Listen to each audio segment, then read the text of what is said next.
दोस्तों 2025 में रिलीज हुई शेरलॉक होम्स एक सुपरनैचुरल बंगाली मिस्ट्री थ्रिलर और इन्वेस्टिगेशन वाली मूवी है जो डर, रहस्य और दिमागी खिलौन से भरी हुई है। ये कहानी है मशहूर जासूस शेरलॉक होम्स की, जो एक पुराने रहस्य की जांच में उतरता है। एक ऐसा शापित कुत्ता जिसके बारे में कहा जाता है कि वो बास्करविला परिवार के उत्तराधियों की मौत का कारण बनता है। तो जब आखिरी बारिश शेखर राव चौधरी के ऊपर खतरा मंडराने लगता है, तब शेखर शेरलॉक होम्स की मदद लेता है। अब शेरलॉक यहाँ पर अपने सहयोगी आर्या को शेखर के साथ भेजता है, लेकिन जैसे जैसे जांच आगे बढ़ती है, शक की सुई कई सारे लोगों पर घूमने लगती है। हर एक चेहरा एक रहस्य को छुपाए बैठा है और असली सच्चाई कोहरे में छुपने लगती है। तो क्या यहाँ पर सचमुच कोई सुपरनेचुरल शक्ति की ताकत इंसानों को मार रही है, या फिर ये किसी की खतरनाक चाल है? जवाब छिपा है शेरलॉक होम्स की इस कहानी में, इसलिए दोस्तों वीडियो को एंड तक जरूर देखिएगा। तो दोस्तों अगर आप हमारे चैनल पर नए आए हो तो वीडियो को लाइक और चैनल को सब्सक्राइब करके हमें सपोर्ट करें। तो चलिए शुरू करते हैं आज की कहानी।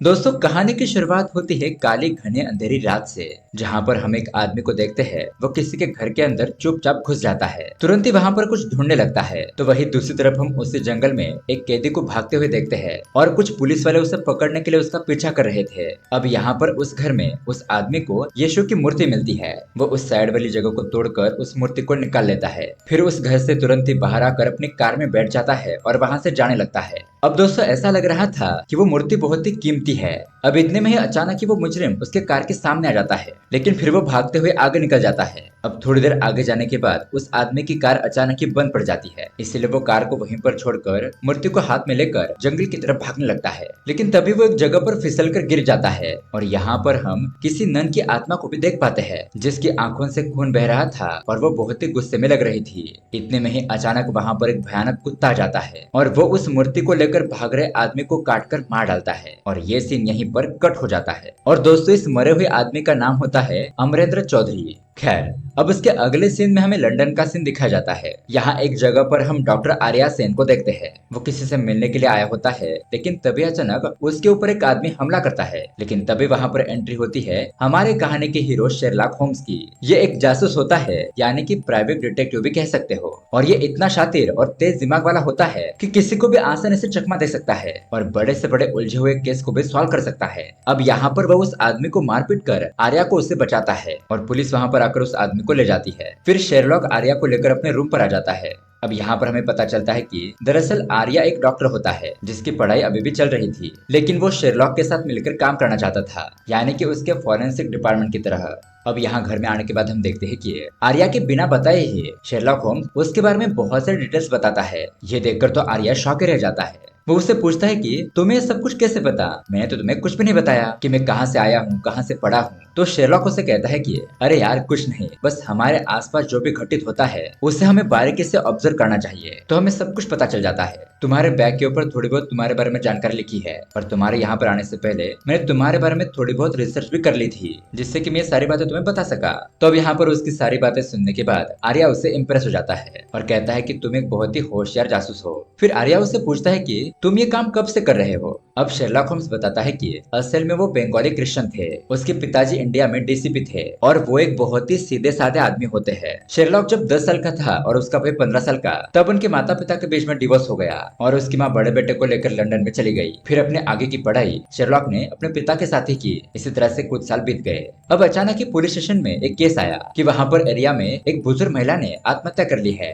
अब शेरलॉक के पिताजी और उसकी टीम वहाँ पर छानबीन करने के लिए जाते हैं और अब उस घर में वहाँ का एमएलए भी मौजूद था। वो उसे कहता है कि मुझे नहीं लगता कि इस केस में कुछ है, बिल्कुल भी सिंपल तरीके से दिखाई दे रहा है, ये आत्महत्या का मामला है। तुम इस केस की छानबीन करो और इस केस को तुरंत ही क्लोज कर दो। तभी हम देखते हैं कि शेरलॉक को उसके अपने घर की चाबी मिल नहीं रही थी, इसलिए वो अपने पिताजी से चाबी लेने के लिए उस क्राइम वाली लोकेशन पर पहुंच जाता है। तभी वो यहाँ के लोगों की बातें सुनता है कि वो लोग कह रहे थे कि एक आत्महत्या है, लेकिन पता नहीं शेरलॉक को अचानक ही क्या हो जाता है। वो उस मरी हुई महिला को ऑब्जर्व करने लगता है। उसके नाखूनों में ब्लू कलर का पेंट था, पंखे की हाइट भी बहुत ज्यादा थी और वहाँ पर मौजूद और भी चीजें देखकर वो कहता है कि देखिए यह आत्महत्या नहीं बल्कि मर्डर है और जिसने भी मर्डर किया है उसकी नीले कलर की कार है और वो आदमी लंगड़ा था भी है और इस महिला को गर्दन दबाकर मारा गया है और ऐसा दिखा रहे हैं कि यहाँ पर आत्महत्या हुई है। तो ये सारी बातें सुनने के बाद सभी लोग एमएलए की तरफ देखने लगते हैं, क्योंकि वहाँ पर एमएलए ही लंगड़ा चलता था और उसकी ही गाड़ी ब्लू कलर की थी। और सच में दोस्तों एमएलए ने उस बूढ़ी महिला को उसकी प्रॉपर्टी हड़पने के लिए मार डाला था। अब शेरलॉक के पिता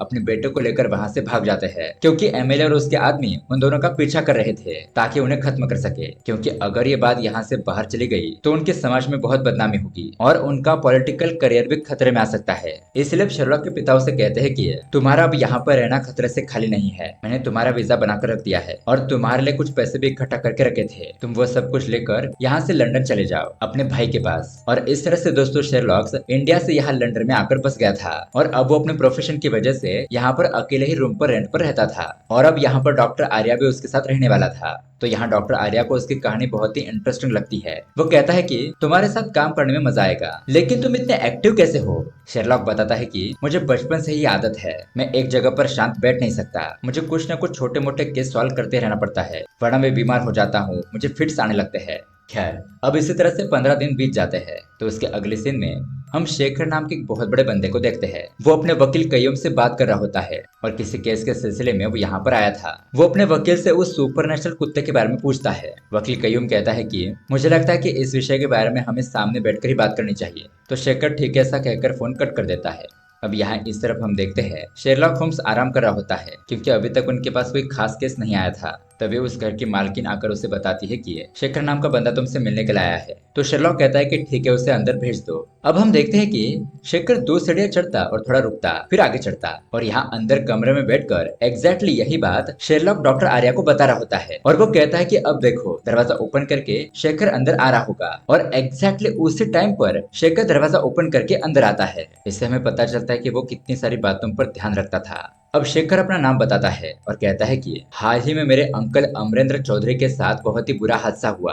तो शेरलॉक तुरंत ही उसके बारे में गूगल पर सर्च करता है और ये देखकर वो शेखर को बताता है कि हाँ 2 दिन पहले मैंने इस केस के बारे में सुना था।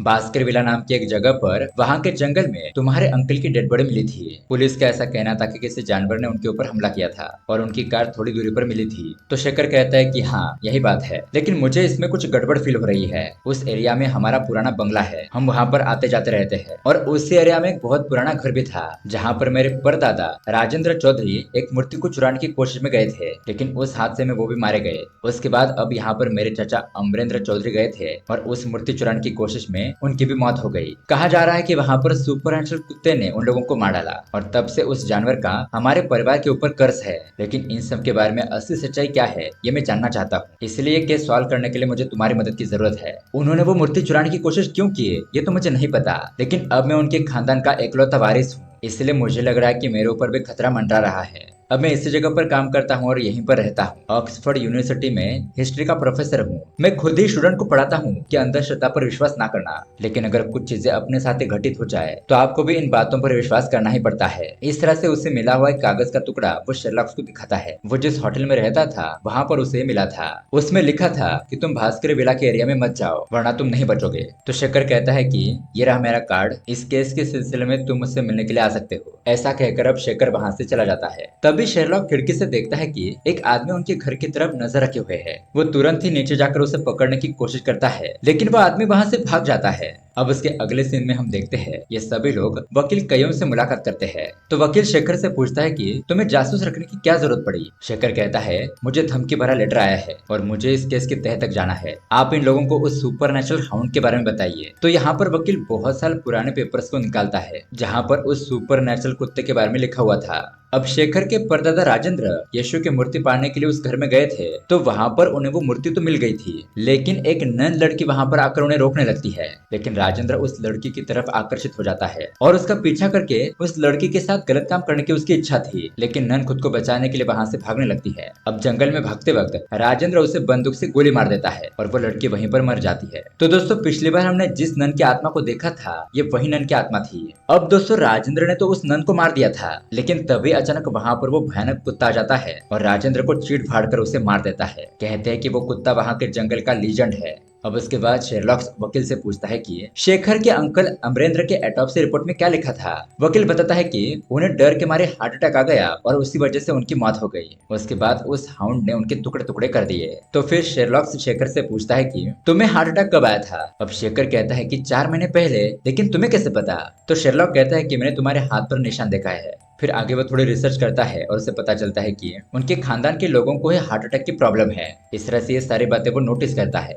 फिर वकील शेखर से कहता है कि शेखर, मुझे लगता है कि तुम्हें भास्कर विला नहीं जाना चाहिए, वहां पर तुम्हारी जान को खतरा हो सकता है। लेकिन शेखर कहता है कि मुझे इसके पीछे क्या सच्चाई है वो जानना है, वरना मैं भी इसी तरह से मारा जाऊंगा। अब उसके बाद शेखर जिस होटल में रुका था ये लोग वहां पर जाते हैं, तो शेरलॉक वहां पर भी बहुत सारी बातें नोटिस करता है। अब शेखर उन्हें बताता है कि ये रहा मेरा जूता, इसमें से एक जूता गायब है। शेरलॉक कहता है कि ठीक है, हम इसके बारे में पता करेंगे। अब उसके बाद शेरलॉक और आर्या अपने घर पर आ जाते हैं और इसी केस के बारे में सोचने लगते हैं। तभी शेरलॉक का एक खबरी दास वहां पर आकर उन्हें खबर देकर चला जाता है। फिर शेरलॉक आर्या से कहता है कि तुम्हें शेखर के साथ भास्कर विला जाना होगा। तो फिर आर्या उसे पूछता है कि तुम कब आओगे। तो शेरलॉक कहता है मुझे यहाँ पर कुछ जरूरी काम है, उसे निपटाने के बाद मैं वहां पर आ जाऊंगा। अब उसके बाद ये दोनों फिर से शेखर के पास आते हैं। तो यहाँ पर शेखर ने सारी तैयारी कर ली थी और शेखर उन्हें बताता है कि ये देखो, मेरा दूसरा जूता मिल गया, किसी ने वापस रख दिया है, लेकिन अजीब बात यह है कि मेरी टोपी गायब हो गई है। फिर शेरलॉक उसे कहता है कि कोई बात नहीं, तुम्हारे साथ आर्या आएगा। और वो आर्या को चुपके से कहता है कि देखो, तुम थोड़ा सावधान रहना,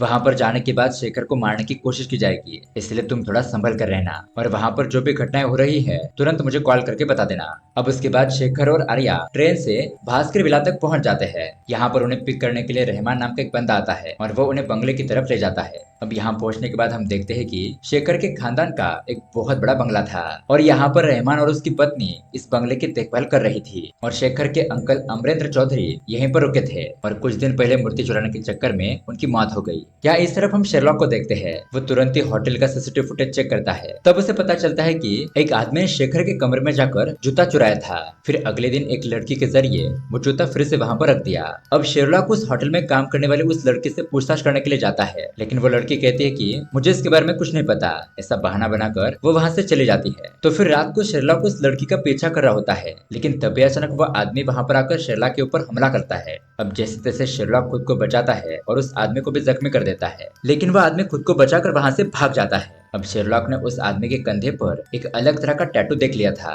और वो सोचता है कि मुझे इसके रिलेटेड कुछ न कुछ सबूत ढूंढना होगा। अब यहाँ इस तरफ शेखर रहमान से पूछता है कि चाचा अमरिंदर के साथ क्या हुआ था। रहमान बताता है कि उन्हें शेयर मार्केट में बहुत बड़ा लॉस हुआ था, इसीलिए वो बहुत ज्यादा टेंशन में आ गए थे। मुझे पता चला था कि उन्हें पैसों की बहुत जरूरत थी। फिर पता नहीं एक दिन रात को वो क्यों जंगल में चले गए और उस हाउंड के काटने की वजह से उनकी मौत हो गई। उसके बाद शेखर पूछता है कि क्या यहाँ पर उनसे कोई मिलने के लिए आया था। रहमान कहता है नहीं, लेकिन यहाँ से थोड़ी दूरी पर चंचल रे नाम का एक आदमी रहता है। उसकी और अमरिंदर की बहुत ही अच्छी दोस्ती थी और वो यहाँ पर अक्सर मिलने के लिए आया करता था। तो ये जानने के बाद शेखर ठीक ऐसा कहता है। अब थोड़ी देर के बाद शेरलॉक आर्या को कॉल करता है और वहां पर क्या चल रहा है इसके बारे में पूछता है। अब आर्या उसे रहमान ने जो भी बातें बताई थी वो सब कुछ बताता है और शेरलॉक ठीक ऐसा कहकर उसे फिर से सावधान रहने के लिए कहता है। अब उसके अगले दिन हम देखते हैं शेखर और आर्या उस जंगल वाले एरिया में जाकर छानबीन करने लगते हैं जहाँ पर उनके अंकल की लाश मिली थी। तो तभी ऐसा लग रहा था कि कोई उनके ऊपर नजर रखे हुए है और तभी उस एरिया में शेखर को हाउंड के निशान मिलते हैं। आर्या तुरंत ही इसके बारे में कॉल करके शेरलॉक को बता देता है। वो उसे कहता है कि मुझे फोटो भेजो और यहाँ पर हम शेरलॉक को देखते हैं, वो उस वकील के ऊपर नजर रख रहा था। तभी उस जंगल में चंचल रे ऐसे ही टहल रहा था और इस जगह पर शेखर से उसकी मुलाकात हो जाती है। चंचल रे कहता है कि अमरिंदर चौधरी तुम्हारे अंकल थे ना। तो शेखर हाँ कहता है। फिर चंचल कहता है कि अमरिंदर और मैं बहुत ही अच्छे दोस्त थे, उसके मौत के एक दिन पहले हमने बहुत सारी बातें भी की थी, मुझे नहीं लगा था कि उसके साथ इतनी बुरी घटना हो जाएगी। फिर वो उन्हें कहता है कि मेरा घर यहाँ से थोड़ी ही दूरी पर है, तुम लोग शाम को चाय पीने के लिए जरूर आना, फिर हम वहाँ पर बैठकर बातें करेंगे। और मैं एक राइटर भी हूँ, तो मेरे कुछ आर्टिकल भी पब्लिश होने वाले हैं, मैं उन्हें भी आपको दिखा दूंगा। शेखर कहता है कि ठीक है, हम आपसे मिलने के लिए जरूर आएंगे। यहाँ इस तरफ हम शेरलॉक को देखते हैं, वो लाइब्रेरी में जाकर उसके ऊपर जिस आदमी ने हमला किया था उसके कंधे पर जो टैटू था उसके बारे में जानकारी हासिल कर रहा होता है। अब रात को हम देखते हैं शेखर और आर्या चंचल रे के घर पर आ जाते हैं। यहाँ पर उनकी मुलाकात चंचल की बहन रोशनी से होती है और ये लोग एक दूसरे के साथ बात करने लगते हैं। शेखर उससे पूछता है कि तुम यहाँ पर कब से हो। चंचल बताता है कि हम लोग यहाँ पर कुछ महीने पहले से रह रहे हैं, यहाँ का रेलवे स्टेशन बंद पड़ा है और उसका काम चल रहा है, तब लोगों को पुराने आर्किटेक्चरल चीजें मिली, तो उसी रेलवे स्टेशन के बारे में और पुरानी चीजों के बारे में मैं यहाँ पर लिख रहा हूँ। और मेरी बहन रोशनी भी हिस्ट्री की स्टूडेंट है। फिर शेखर पूछता है कि आपसे मेरे अंकल अमरिंदर से क्या बात हुई थी। चंचल बताता है कि मुझे पता चला था कि उसे पैसों की जरूरत थी, मैंने उसकी मदद करने के लिए उसे पैसे भी दिए थे, लेकिन वो पैसे उसके लिए काफी नहीं थे। वो कह रहा था कि उसका बहुत बड़ा नुकसान हो गया है और उसे लोगों को पैसे भी देने हैं। फिर तुम्हारे चाचा ने ही मुझे बताया कि यहाँ पास ही में एक चर्च है, उसके अंदर जीसस की बहुत ही कीमती मूर्ति है, अगर वो उसके हाथ लग जाए तो उसे करोड़ों पैसे मिल सकते हैं। लेकिन यहाँ के लोगों का कहना है कि इस जंगल में भयानक हाउंड रहता है जो रात में लोगों का शिकार करता है। अब ये सब कुछ पता होने के बावजूद भी पता नहीं वो क्यों उस चर्च में गया था और उसके बाद ये हादसा हुआ। बस मुझे इतना ही पता है। अब शेखर ठीक है कहता है और वहां से जाते वक्त वो रोशनी से कहता है कि मैं ऑक्सफोर्ड यूनिवर्सिटी में पढ़ाता हूँ, अगर तुम्हें मेरी मदद की जरूरत है तो मुझे कांटेक्ट कर सकती हो। इस तरह से वो उसे अपना नंबर दे देता है। और दरअसल दोस्तों, शेखर को रोशनी पसंद आ गई थी। अब ये लोग घर के बाहर आते हैं, तभी अचानक वहां पर एक अजीब सा बूढ़ा आदमी उन लोगों के पास आकर उन्हें घूरने लगता है और वहां से चला भी जाता है। चंचल रे कहता है कि अरे कुछ घबराने की बात नहीं है, लगता है कोई पागल होगा।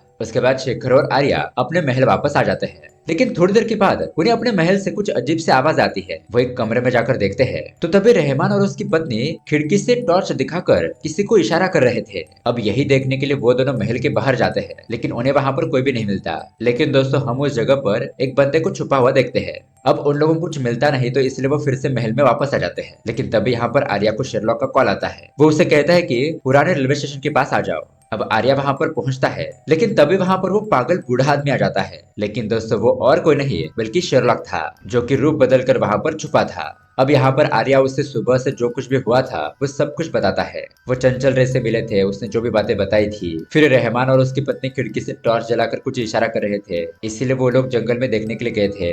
अब दोस्तों, शेरलॉक को यहाँ पर रहमान और उसकी पत्नी, खुद शेखर और उस वकील पर शक था, क्योंकि यहाँ पर शेखर की बहुत बड़ी प्रॉपर्टी थी और शेखर खुद भी इस प्रॉपर्टी को हासिल करने के लिए कुछ भी कर सकता है। इसलिए शक की सुई सब लोगों के ऊपर घूम रही थी। अब उसके बाद ये लोग घर की तरफ जाने लगते हैं, लेकिन तभी उन्हें सीटी की आवाज सुनाई देती है और अचानक वहां पर एक हाउंड आ जाता है। एक आदमी वहां से भाग रहा था, वो उसके ऊपर हमला करके उसे मार देता है और वहां से चला जाता है। शेरलॉक और आर्या आवाज सुनकर वहां पर पहुंचते हैं, लेकिन तब तक वो बंदा मर चुका था।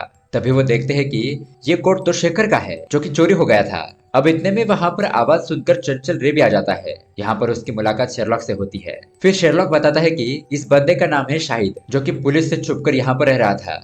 अब शेरलॉक चंचल को पुलिस को कॉल करके बताने के लिए कहता है और वो लोग भास्कर विला पहुंच जाते हैं। अब यहाँ पर शेरलॉक रहमान और उसकी पत्नी को बताता है कि जंगल में तुम्हारे भाई के ऊपर हाउंड ने हमला किया और उसे मार डाला। ये बात सुनकर रहमान और उसकी पत्नी पहुंचता रोने लगते हैं। फिर उसकी पत्नी बताती है कि पुलिस उसके भाई को ढूंढ रही थी, इसलिए हम ही उसे यहाँ पर छुपा रहे थे। हम उसे यहाँ पर खाना कपड़े दिया करते थे, लेकिन उसके साथ ये क्या हो गया। फिर उसका पति उसे अंदर ले जाता है। अब यहाँ पर शेरलॉक शेखर को बताता है कि देखो, वो कोई सुपर नेचुरल कुत्ता नहीं है, बल्कि एक ऐसा खतरनाक कुत्ता है जिसे ट्रेन किया गया है। और ये जो तुम्हारी टोपी कोट गायब हुआ था ना, ये उसे सूंघा दिया गया होगा। और रात को जब भी तुम उस एरिया में जाओगे तो वो हाउंड तुम्हारे ऊपर हमला करके तुम्हें मार देगा। यह उस अपराधी का प्लान होगा, लेकिन ये कौन कर सकता है, यही हमें पता लगाना है। अब तभी वहां पर शेरलॉक को उसके परदादा के जमाने के लोगों की तस्वीर दिखाई देती है, जिसमें कि उसके बहुत सारे रिश्तेदारों के फोटोज थे। अब इतने में वहां पर चंचल आ जाता है। वो बताता है कि मैंने पुलिस को इन्फॉर्म कर दिया है, मुझे तो यहाँ पर उस हाउंड के बारे में सोचकर ही डर लग रहा है। अब यहाँ पर रहना मुश्किलों से भरा है। खैर, लेकिन आप लोग कल हमारे घर पर खाना खाने के लिए जरूर आना। तो शेरलॉक भी कहता है कि हाँ हाँ, हम जरूर आएंगे। अब उसके थोड़ी देर के बाद शेखर का वकील कयोम भी वहां पर आता है। उनके प्रॉपर्टी के रिलेटेड डॉक्यूमेंट का कुछ काम था। फिर उसके बाद हम देखते हैं शेखर को रोशनी का मैसेज आता है, इसलिए वो तुरंत ही उससे मिलने के लिए जाता है। यहाँ पर रोशनी उसे कहती है कि देखो, मुझे तुम्हारी बहुत चिंता हो रही है, प्लीज तुम यहाँ से शहर में चले जाओ। अब ये दोनों ही एक दूसरे को प्यार करते हैं, ये बात एक दूसरे के सामने जाहिर करते हैं। तभी हम वहाँ पर देखते हैं कि जंगल में शेरलॉक और आर्या छानबीन कर रहे थे। फिर वहां से वो लोग उस चर्च में जाते हैं जहाँ से उस मूर्ति की चोरी हुई थी। फिर थोड़ी देर के बाद ये सभी लोग चंचल रे के घर पर खाना खाने के लिए आते हैं और यहाँ पर सबसे पहले उन्हें पेस्ट्री परोसी जाती है। अब बात करते करते रोशनी शेरलॉक से पूछती है कि शेरलॉक, मैंने तुम्हारे बारे में बहुत कुछ सुना है, क्या आप मेरे बारे में कुछ बता सकते हो। अब शेरलॉक उसे थोड़ा ऑब्जर्व करता है और बताता है कि तुम्हें नॉनवेज खाना बहुत ही पसंद है, तुम्हारे गले में जो लॉकेट है वो पुराना है और उसे तुम्हारे पहले पति ने तुम्हें दिया था। अब ये बात सुनकर शेखर और रोशनी हैरान हो जाते हैं। तभी रोशनी कहती है कि हाँ, आपने सही कहा शेखर, मेरी शादी हो गई थी, लेकिन अब मेरा डिवोर्स हो चुका है, मुझे गलत मत समझना, मैं ये बात तुम्हें बताने ही वाली थी। तो तभी यहाँ पर बात को डाइवर्ट करते हुए चंचल रे कहता है कि अरे सर, आप मेरे बारे में कुछ बताइए। तो शेरलॉक कहता है कि तुम प्योर वेजिटेरियन हो, शराब की बोतल खरीदते हो लेकिन बस उसे इकट्ठा करते हो, और जैसा कि तुमने बताया तुम्हें लिखने का बहुत शौक है। तभी चंचल उसे अपने कुछ लिखे हुए आर्टिकल दिखाता है। शेरलॉक उसे देखकर खुश हो जाता है। फिर उसके बाद हम देखते हैं वो लोग वहां से जाने लगते हैं। खैर अब उसके अगले दिन शेरलॉक शेखर से कहता है कि देखो हमें कुछ काम से यहाँ से जाना होगा, 2-3 दिन के बाद हम यहाँ पर वापस लौटेंगे, तुम अपना ख्याल रखना। तो शेखर ठीक है सा कहता है और उससे पूछता है कि क्या तुम्हें किसी के ऊपर शक है। शेरलॉक कहता है कि मुझे तो तुम्हारे ऊपर भी शक है, उसे रहमान और उसकी पत्नी पर और वकील पर भी, इसलिए तुम ज्यादा टेंशन मत लो, हम जल्दी से अपराधी को पकड़ लेंगे। अब शेखर और चंचल उसे ट्रेन तक छोड़ने के लिए जाते हैं और वो दोनों ट्रेन में बैठकर जाने लगते हैं। लेकिन तभी हम यहाँ पर देखते हैं कि अचानक एक बंदा शेरलॉक के ऊपर हमला करता है। अब शेरलॉक उसे मारता पीटता है और बेहोश कर देता है। फिर ये लोग वहाँ से बचकर ट्रेन से उतर जाते हैं। अब यहाँ रात के समय हम देखते हैं शेखर और उसका वकील कयूम ये दोनों चंचल रे के घर पर खाना खाने के लिए आए होते हैं। फिर वहाँ पर थोड़ी बहुत बातचीत करने के बाद वो लोग जाने लगते हैं। अचानक ही वकील को एक इम्पोर्टेंट कॉल आता है, इसलिए वो अपनी कार लेकर किसी दूसरी जगह पर चला जाता है। अब यहाँ पर चंचल रे शेखर से कहता है कि मैं आपको आपके घर पर छोड़ देता हूँ, लेकिन जब वो गाड़ी में बैठते हैं तो उनकी गाड़ी शुरू ही नहीं होती है। तो शेखर कहता है कि कोई टेंशन की बात नहीं है, हमारा महल तो यहाँ थोड़ी दूरी पर है, मैं चल के चला जाऊंगा। लेकिन चंचल रे कहता है कि नहीं नहीं, ये बहुत खतरनाक हो सकता है क्योंकि अंधेरा हो गया है, कुछ भी हो सकता है, आप हमारे घर पर रुक जाइए। लेकिन शेखर कहता है कि अरे कोई बात नहीं, मैं चला जाऊंगा। तो चंचल ठीक है कहता है और शेखर वहाँ से जाने लगता है। लेकिन अब उस पुराने रेलवे स्टेशन के पास से जाते हुए अचानक ही सीटी की आवाज बजने लगती है और तभी अचानक उसके सामने वो खतरनाक कुत्ता आ जाता है। वो शेखर पर हमला करके उसे मारने वाला था, लेकिन तभी लकीली वहाँ पर शेरलॉक और देवा पहुंच जाते हैं। वो गन से उस कुत्ते की तरफ शूट करते हैं, लेकिन वो कुत्ता वहाँ से भाग जाता है। अब इतने में वहाँ पर बहुत सारे लोग आ जाते हैं जो उनके ऊपर हमला करते हैं, लेकिन शेखर, देवा और शेरलॉक उन लोगों से फाइटिंग करने लगते हैं। यहाँ पर बहुत ही जबरदस्त फाइटिंग होती है। तभी शेरलॉक को वहाँ पर एक जगह दिखाई देती है जहाँ पर उस कुत्ते को बांध दिया गया था और वहाँ पर हैंड ग्लोव्स और कपड़े का टुकड़ा भी पड़ा था, शायद उससे ही कुत्ते को सूंघा दिया गया था। अब तभी वो कुत्ता वहाँ पर आ जाता है और शेरलॉक उसे चकमा देकर उस रूम के अंदर बंद कर देता है। लेकिन दोस्तों अब यहाँ पर चंचल रे भी पहुंच जाता है। यहाँ पर बहुत बड़ा ट्विस्ट रिवील होता है और हमें पता चलता है कि ये सब कुछ चंचल रे ने ही किया था। लेकिन तभी वहाँ पर वकील आ जाता है और वो चंचल के गन को शूट करके उसके गन को दूर फेंक देता है। अब इतने में वहाँ पर शेरलॉक ने पुलिस को भी बुला लिया था, तो पुलिस वहां पर पहुंचकर सभी लोगों को अरेस्ट करती है। अब इसके अगले सीन में हम देखते हैं सभी लोग इकट्ठा होते हैं। शेखर शेरलॉक से पूछता है कि तुम्हें सब कुछ कैसे पता चला, तुम टाइम पर मुझे बचाने के लिए कैसे आ गए। तो अब शेरलॉक उसे सब कुछ बातें बताता है कि जब उसने शेखर के महल में उनके पूरे परिवार की फोटो देखी थी तो तभी उसे चंचल रे पर शक हो गया था और चंचल रे ने जब उसे उसके आर्टिकल दिखाए तो उस आर्टिकल का फॉन्ट और शेखर को जो धमकी भरा लेटर मिला था उसका फॉन्ट सेम था। इससे ये कंफर्म हो गया था कि चंचल ने ही तुम्हें धमकी दी थी और इसका असल नाम चंचल रे नहीं बल्कि सैमुअल चौधरी है। जी हाँ, ये तुम्हारे ही खानदान का एक दूर का रिश्तेदार है और तुम्हारे प्रॉपर्टी हड़पने के लिए उसने ये सब कुछ किया। पहले तुम्हारे अंकल को मार डाला और अब तुम्हें मारकर सारे प्रॉपर्टी हड़पने का उसका इरादा था। जब उसके इरादों के बारे में उसकी बहन रोशनी को पता चला और वो तो तुम्हें लाइक करने लगी थी, इसलिए उसने अपने भाई को विरोध किया। लेकिन इस सैमुअल ने अपने ही बहन को मारकर उसे बंदी बना दिया और वो रात को तुम्हें मारने के लिए आया था। इस तरह से अब यहाँ पर सैमुअल चौधरी का भांडा फूट जाता है और पुलिस उसे पकड़कर ले जाती है। अब सब कुछ पता चलने के बाद शेखर शेरलॉक को थैंक यू कहता है कि उसने उसके प्रॉपर्टी और जान दोनों को बचाया और इस तरह से ये केस यहीं पर सॉल्व हो जाता है और ये कहानी भी यहीं पर एंड हो जाती है। तो दोस्तों ये कहानी आपको कैसे लगी हमें कमेंट करके जरूर बताइएगा। साथ ही ऐसे ही अमेजिंग मूवी देखने के लिए हमारे चैनल को सब्सक्राइब जरूर कीजिए। मिलते हैं अगली वीडियो में। Thanks for watching.